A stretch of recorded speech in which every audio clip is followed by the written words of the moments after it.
నదీం కందురాని కాకినాడ అధికారం ఉంటే ముందుగా ప్రకటించినట్లు సంక్రాంతికి కాకుండా ఉగాది పండుగ తర్వాతే సన్నబియ్యం పంపిణీ చేసే అవకాశాలు కనిపిస్తున్నాయి. తెలంగాణ ప్రభుత్వం జనవరి నుంచి ఈ పథకాన్ని ప్రారంభించాలని ప్రభుత్వం తొలుత భావించినప్పటికీ తాజాగా 3 నెలల పాటు ఆగాలని భావిస్తున్నట్లు సమాచారం.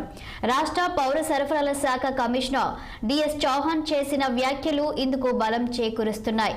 ఖరీఫ్లో రైతుల నుంచి కొనుగోలు చేసిన కొత్త ధాన్యాన్ని వెంటనే మిల్లింగ్ చేస్తే బియ్యంలో నూక శాతం పెరుగుతుందని, అన్నం ముద్దగా మారుతుందని, నాణ్యత లోపిస్తుందని నిపుణులు సూచించినట్లు ఆయన తెలిపారు. కనీసం 3 నెలల పాటు ధాన్యాన్ని తప్పకుండా నిల్వ చేయాల్సి ఉంటుందని స్పష్టం చేశారు.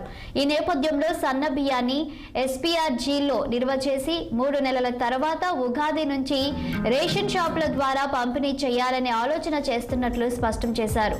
మరోవైపు సన్న బియ్యం పంపిణీ పథకానికి నెలకు 2 లక్షల టన్నుల చొప్పున ఏడాదికి 24 లక్షల టన్నుల బియ్యం అవసరం. అంటే 36 లక్షల టన్నుల ధాన్యాన్ని మిల్లింగ్ చేయాలి.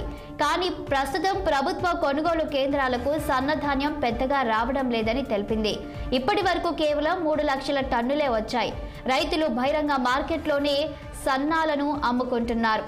సీజన్ ప్రారంభంలో కొనుగోలు కేంద్రాలకు 50 లక్షల టన్నుల సన్నధాన్యం వస్తుందని అంచనా వేసింది ప్రభుత్వం. ఆ తర్వాత 40 లక్షల టన్నులే వస్తుందని అంచనా వేసింది. తాజాగా 35 లక్షల టన్నులు వస్తుందనే అంచనాతో ఉన్నట్లు పౌర సరఫరాల శాఖ కమిషనర్ డిఎస్ చౌహాన్ ప్రకటించారు. ఈ పరిస్థితిలో సన్న బియ్యం పంపిణీకి సరిపోయేలా ధాన్యం వస్తుందా లేదా అనే సందేహాలున్నాయి. ఒకవేళ లక్ష్యానికి అనుగుణంగా సన్న ధాన్యం రాకపోతే సన్న బియ్యాన్ని మళ్లీ బహిరంగ మార్కెట్లో కొనుగోలు చేయాల్సి వస్తుంది. అదే జరిగితే మళ్లీ టెండర్లు పిలవడం, రైస్ మిల్లర్ల నుంచి ప్రొక్యూర్మెంట్ చేయటం వంటి పనులుంటాయి. ఈ కారణాల రీత్యానే సన్న బియ్యం పంపిణీని ప్రభుత్వం 3 నెలల పాటు వాయిదా వేసిందనే చర్చ జరుగుతోంది.